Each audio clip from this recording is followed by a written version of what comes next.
Hey everybody, welcome to Sew with Joe.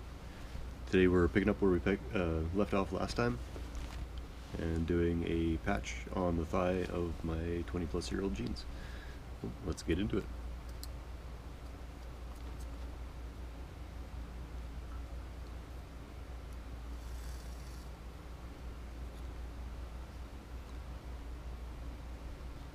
Lots of exciting world news today, so go through point form again.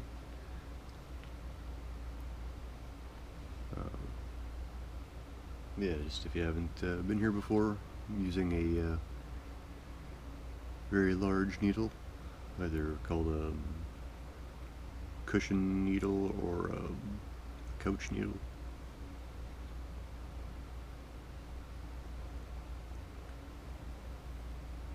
Using some fairly heavy thread and a blanket stitch is what I generally use. Cheers.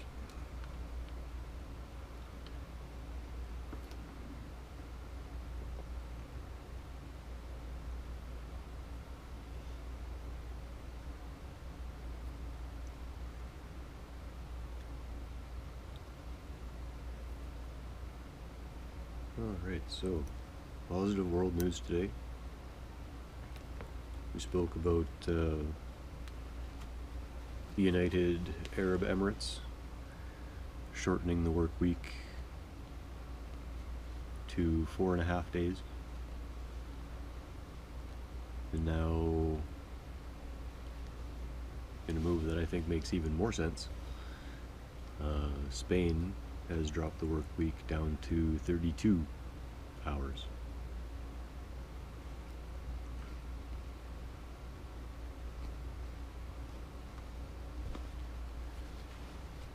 So why does that make more sense than...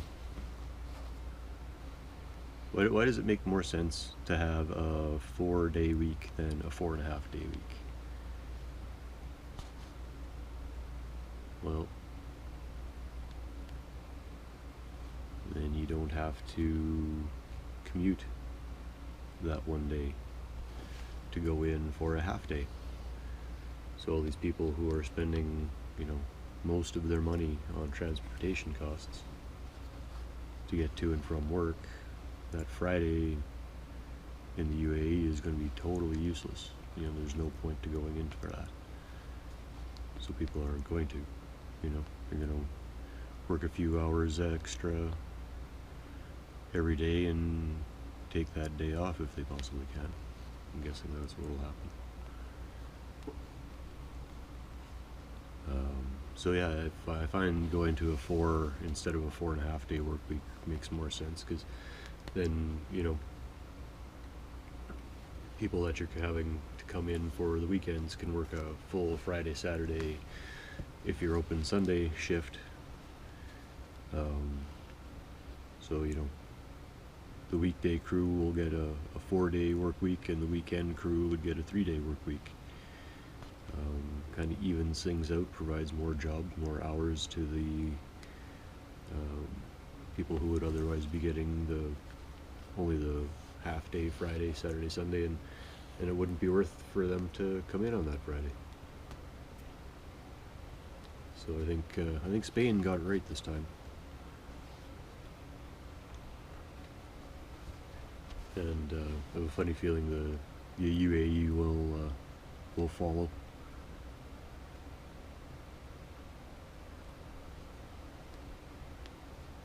And the 4-day work week is an attempt to improve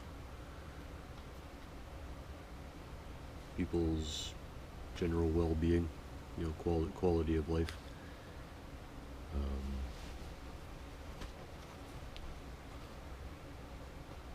Give more opportunity for the part-time people to make a little more money, like I mentioned. So yeah. And also the other thing that I can see this doing is that a lot of companies have gone to only hiring part-time people at around 32 hours a week. and they do this to avoid paying them benefits.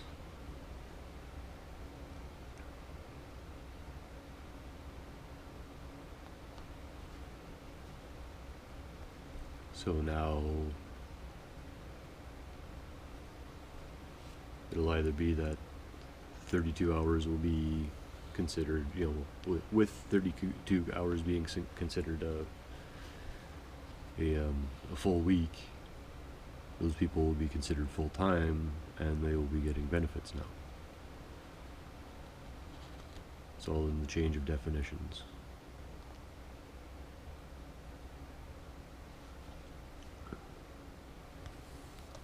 So I think that's a good thing. I think the government is weeding, or the governments are weeding out a lot of the shady business practices like that. And it's nice to see.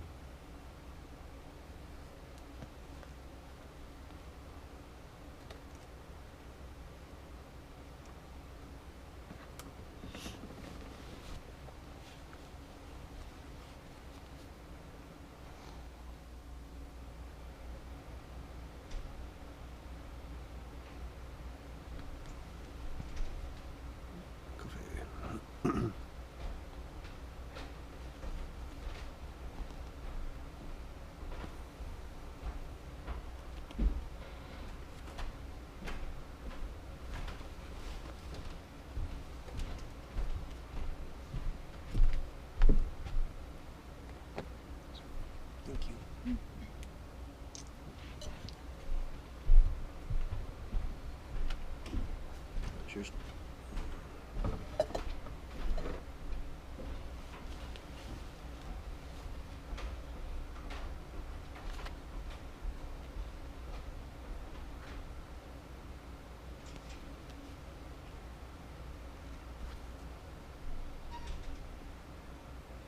If you haven't joined us before, that was my wife Sarah, just bringing me my morning decaf coffee and half a cookie. A great way to start the day.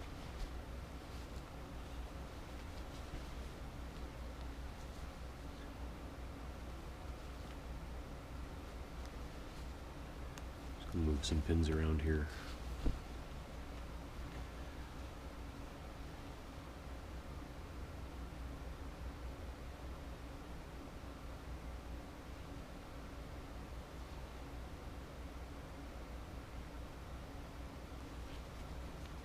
Get things lined up a little better.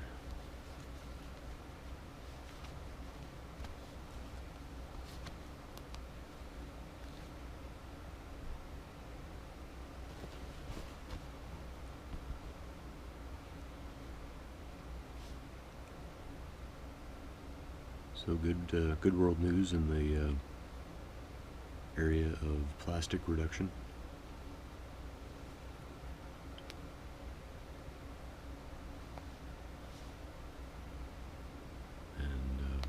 When I use the term items, I'm not sure what I mean.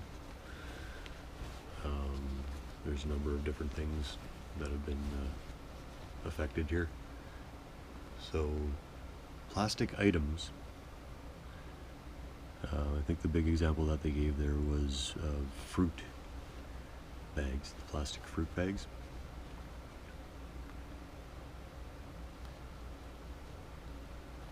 Many plastic items have been banned in France, Spain, and the UK.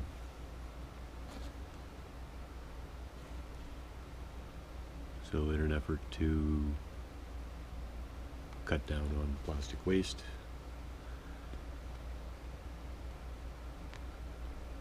they're just flat out banning certain things to be made of plastic, and they're giving manufacturers, I think, a year in most cases, in some cases 3 years, 2 years, to make the changes. So it'll be perhaps not implemented immediately, but it is coming, and that's encouraging news.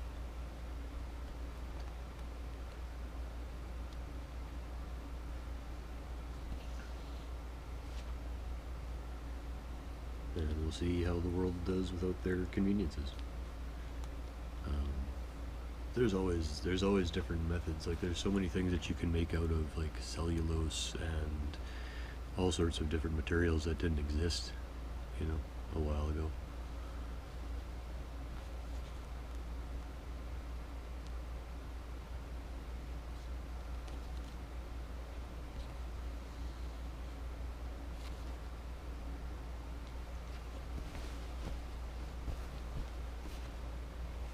And on a very related note,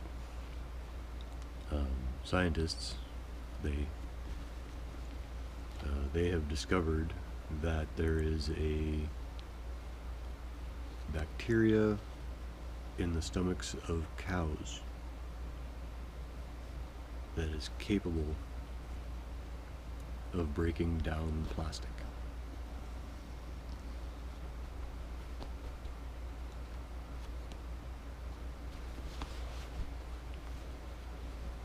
And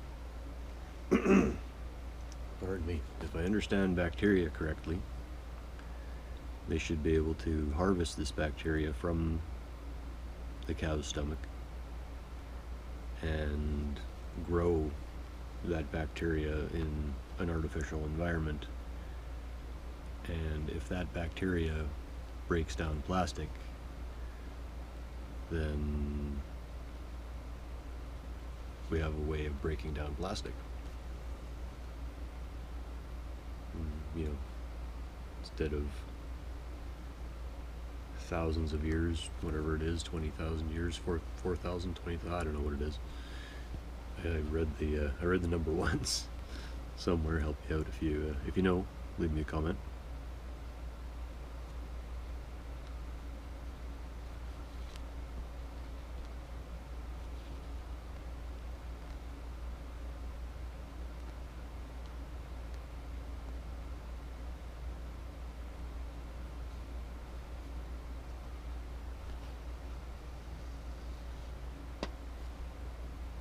I had a very nice comment recently. I'm very appreciative of the kind comments.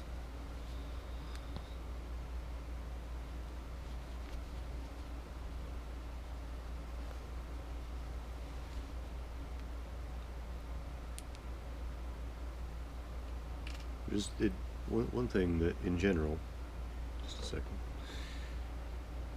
Cheers.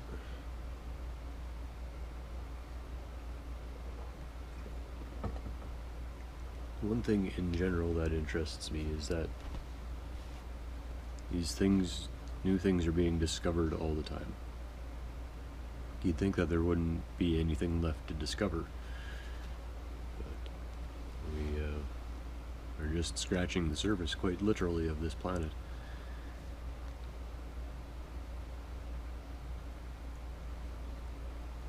And if we can keep finding things like cow gut bacteria that solves some of the world's largest problems that exist, like breaking down plastic, the pollution that it causes,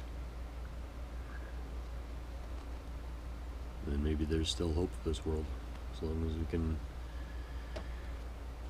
you know, keep working together and just live in peace. Just help each other.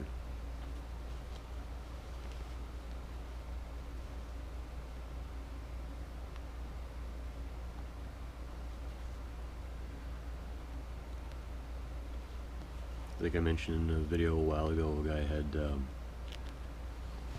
gone to a disaster area with his truck and his barbecue and a bunch of food and fed a bunch of locals who didn't have any food. And what he said was, I just figured I would do what I can. And if everyone had that mindset, the world would be such a better place. So when you see a situation, just think about, what can I do? You don't want to put yourself in a situation where you're starving. You know, you have to keep yourself alive first, but realize that maybe you don't need as much as you have. You know, everybody points a finger at, you know, the richest people in the world. Well, relative to them,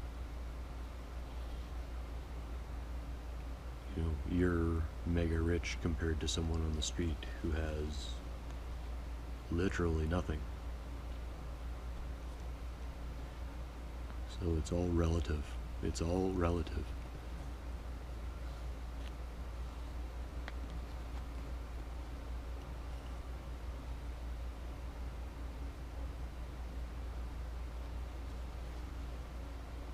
Just figured I'd do what I can.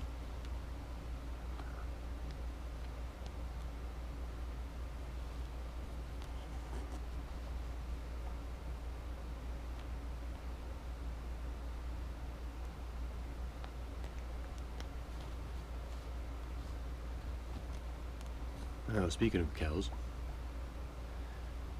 and as many people would think of meat, and many people would think, oh no, not cows and meat. Well, for those people who think meat are cringy, or is cringy, but still love the taste of it, they are growing steak in labs, and or 3D printing steak.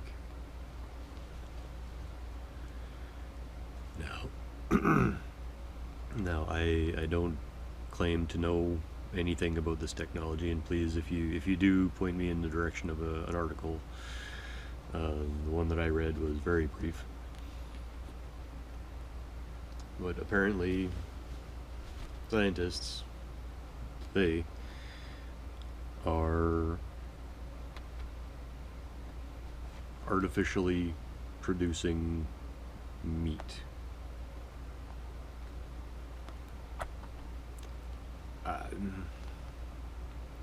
I am obviously hesitant and skeptical, as you can tell by my hesitation and skepticism.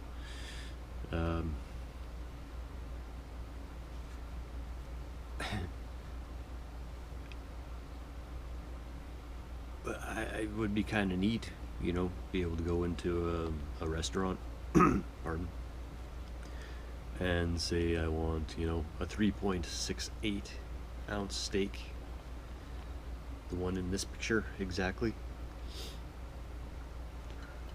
Cheers.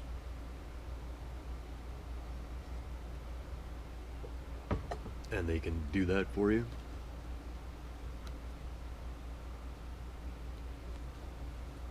It's like, I want a baseball steak grafted onto a ribeye, and then like 2 huge slabs of uncut bacon wrapped around everything. I guess that'd be ham. Anyway, sorry. Okay, I failed on that food fantasy there. Okay, so I got the bottom done and a little bit of the side. I'm gonna go along this side to make sure I tie into this this red patch, because I do have a little bit extra on this side.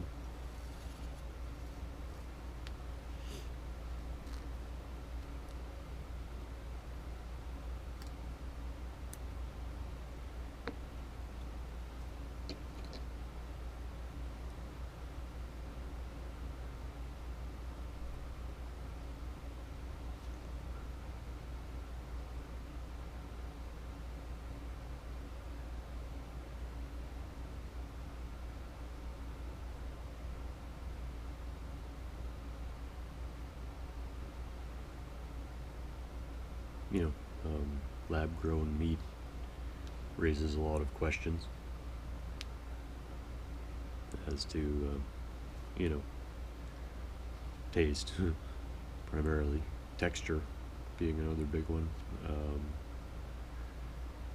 nutritional value, of course, you know, you eat steak for protein, this stuff needs, or should have, some sort of protein, at least. And then one thing that I don't know anything about, maybe you do, is types of protein. You know, they always talk about soy protein, whey protein, you know, all these different things that you can get for your shakes and whatnot. Do some repinning here.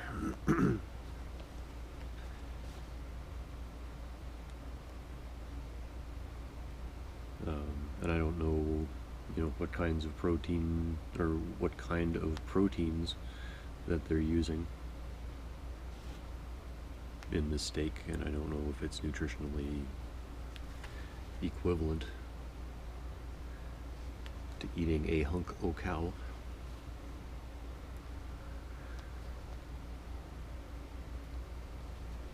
If you do know, please let me know. I would love to know.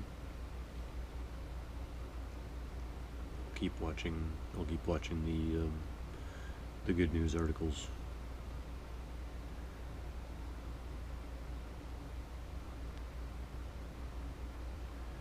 And see if I can find anything.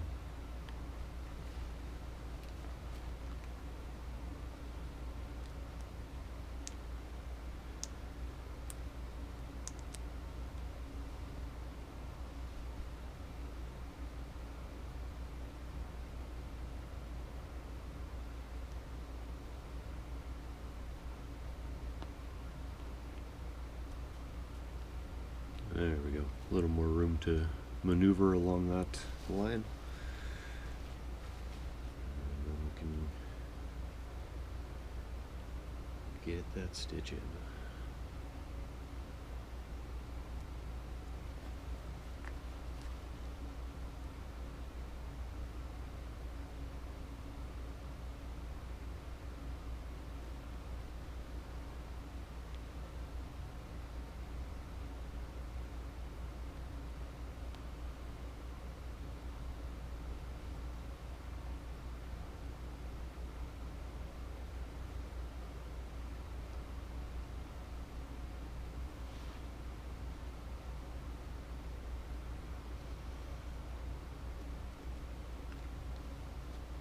Whenever I'm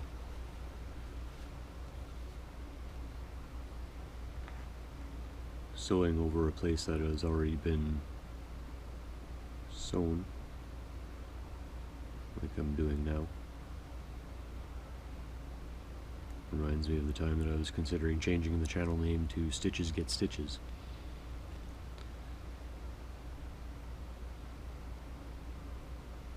On account of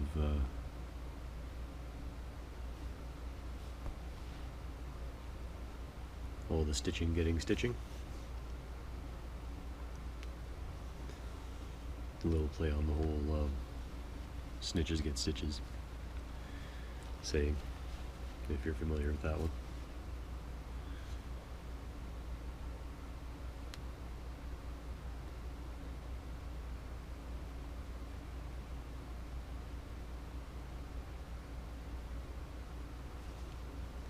And if you're not familiar with that one, that's probably not a bad thing.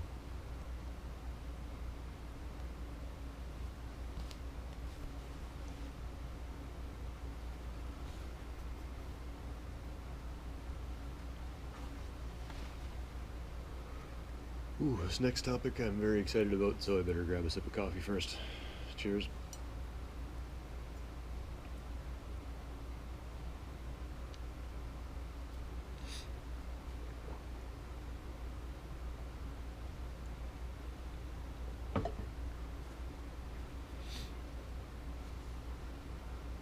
There is a movement.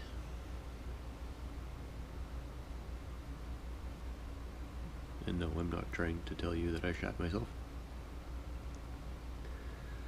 There is a movement called the right to repair electronics movement. And I have been waiting for this for so long. Because it is possible to repair some of the electronics these days. However, a very large percentage of it is throw away and buy new. And I'm the type of person who likes to fix things and keep things going, as you can see. So what it is requirements are being introduced to manufacturers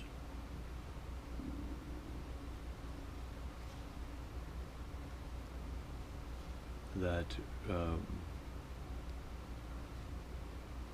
require devices to be easily repairable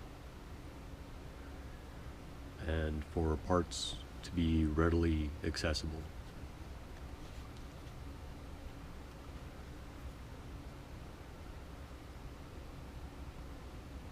So items like washing machines, televisions, phones, you know, a lot of these big ticket items that people can't just afford to buy a new one when theirs dies, you know,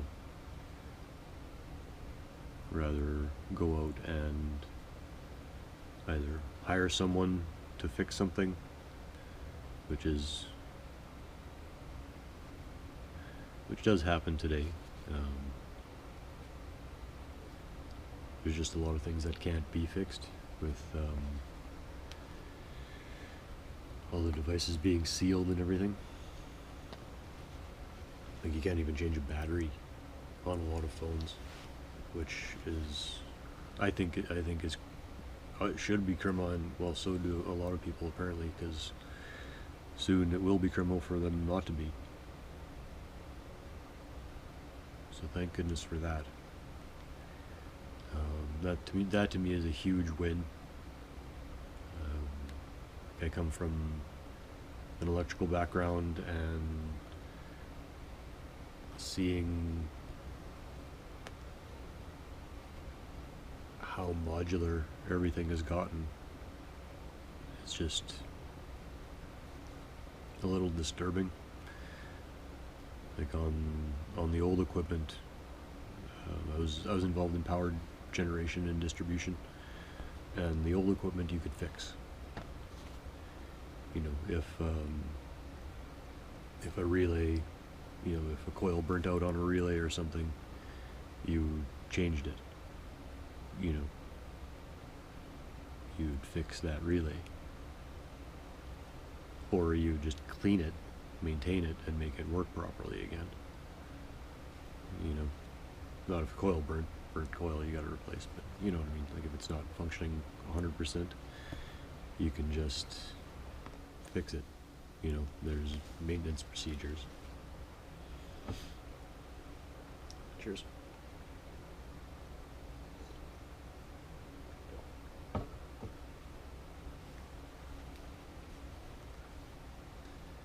So now instead of going out and, you know, having to spend another few $1,000s on a big television when yours lets the magic smoke out and doesn't work anymore, you can, or you'll be able to, open up your TV, see what area let out the magic smoke and replace it, or at the very least be able to bring it somewhere to have it fixed.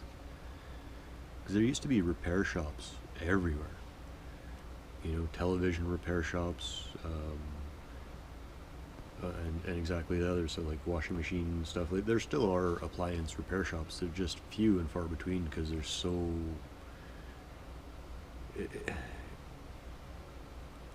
it's getting to the point that everything is just replaceable, modular. You know, prices come down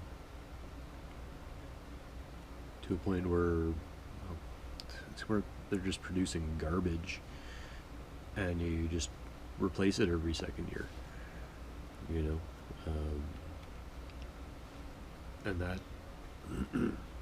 that is not a sustainable mindset. That's not not that's not the way of the future. Let's put it that way. A lot of things that we did in the past were done for a reason, and that's one thing I don't think a lot of people realize, is that if you look to the past, you can learn a lot. Like, learn from their mistakes for sure, but you can also learn a lot from what they did right. I think previous generations, I think we had a higher percentage of intelligent people.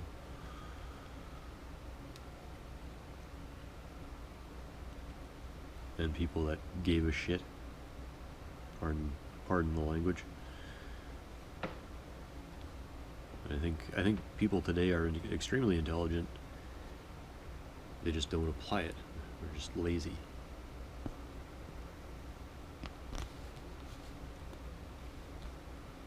There's one thing I was watching when Casey Neistat was doing his year of blogging a few years back, and he said, if we could harness the power of all the bored people in the world, we could move mountains, literally.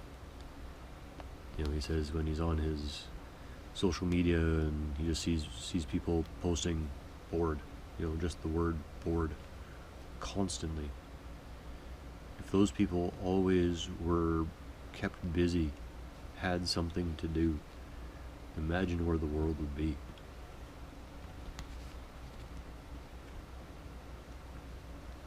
You know, find those people their passion, so that they want to be doing it, so that they won't allow themselves to be bored,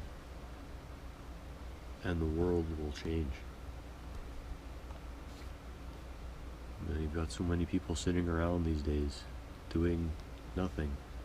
Just move in a direction, some sort of direction, you know, sow something.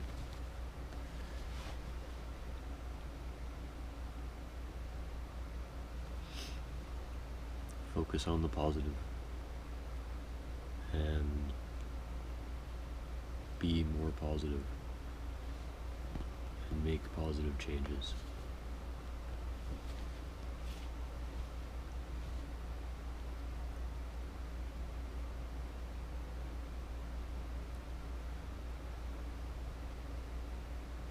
There was a number thrown out in this article that I read, and they said in the UK alone, if these items are made, or when these items are made to be reparable and to have parts readily available, it should create about 450,000 jobs for people opening businesses or just doing like mobile repair.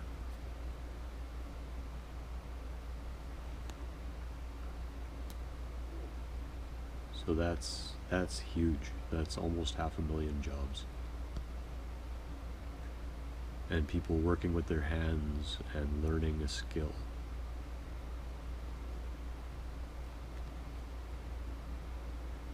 I think that is awesome.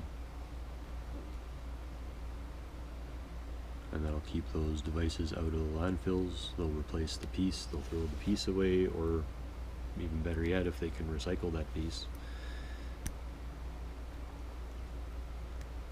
And then carry on and not have to throw a large piece of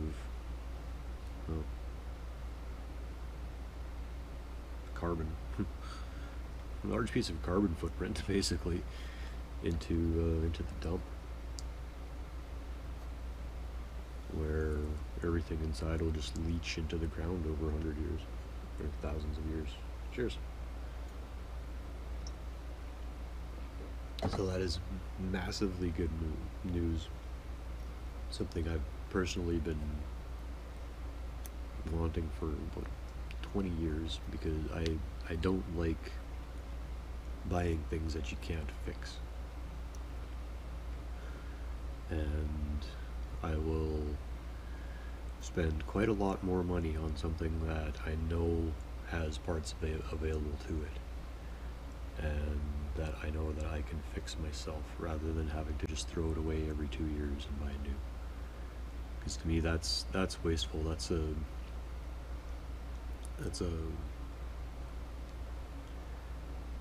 world, like a world attitude that would lead to nothing good happening in this world.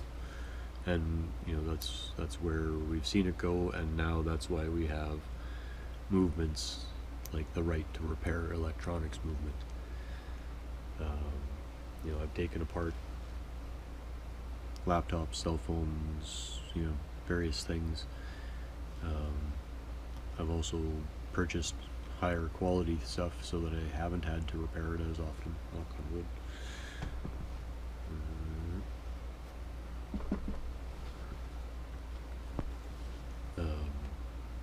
And that's one thing that I think a lot of people don't realize, is that why not buy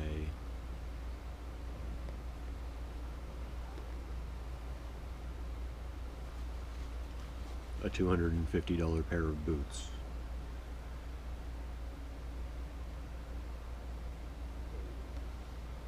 Because you'll either buy a $250 pair of boots that'll last you for 20 years, or you'll buy a $69.99 special pair of boots that'll last you till next year.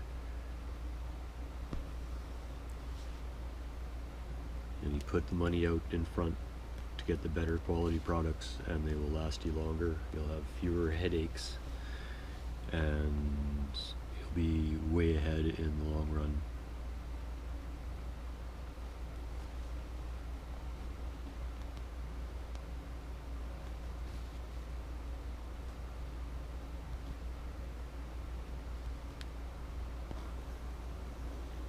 Now, or soon I should say, you will be able to buy good quality electronics and quite possibly be able to fix them yourself.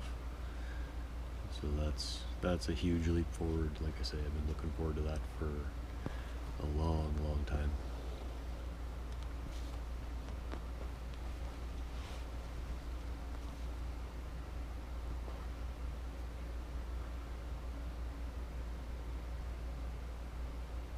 You know, because electronic waste is some of the most toxic out there. And if we can keep that down just by not throwing as many things away, by designing them to be possible to be repaired,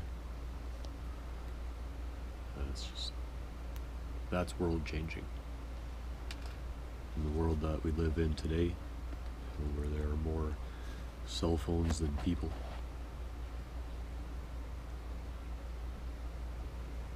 cheers.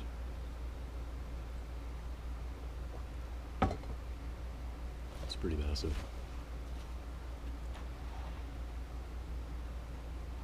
Now, one last good world news topic before we head off for the day. I'm almost done this stitch here, and off in the corner.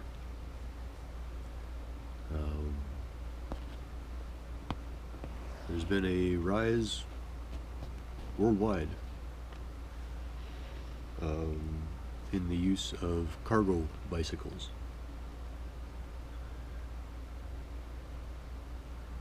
So rather than having delivery trucks running around the cities, you know, big multi-ton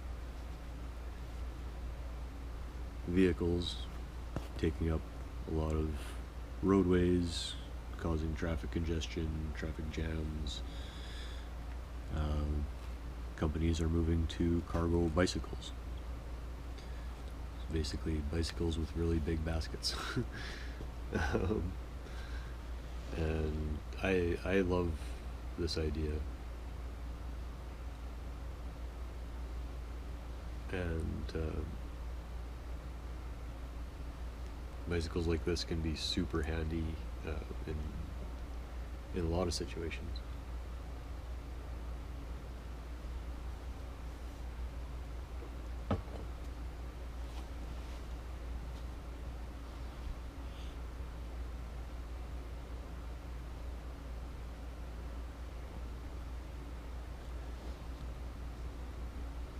And that'll do a number of things. It'll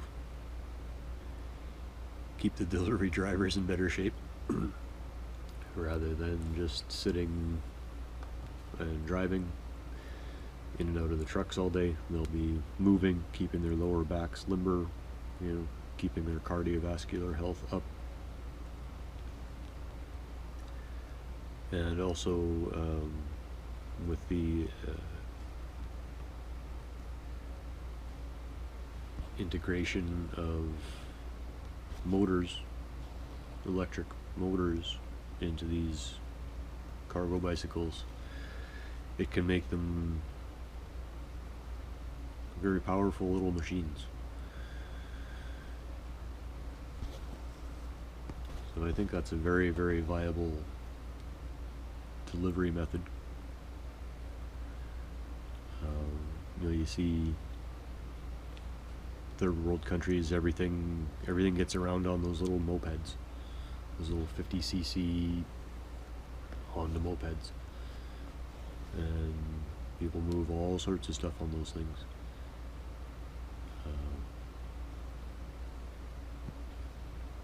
Why not? Why not learn from the places that have nothing on how to do everything?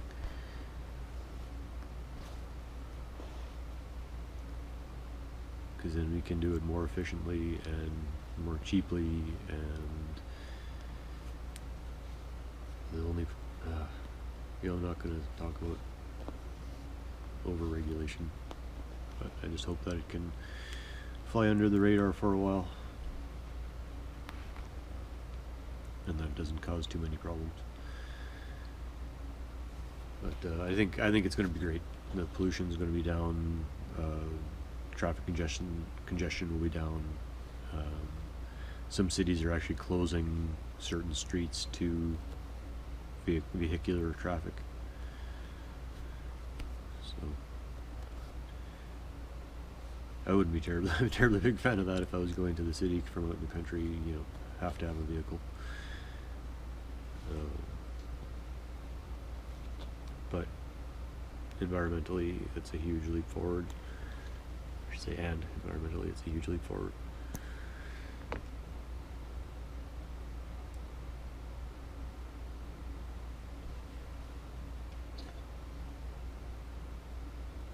So yeah, lots of positive topics today. Good chat, got a good chunk done on this patch. Sewed across and all the way down. Pull up pins on this one.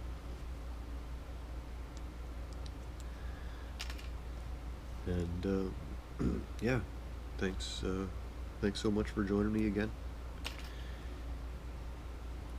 If you are joining me again, if this is your first time, thanks for joining me.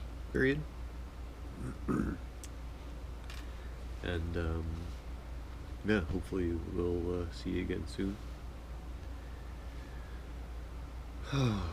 Yeah, I really do appreciate the time we get to spend together. This is a very good part of my day. Some coffee. Cheers.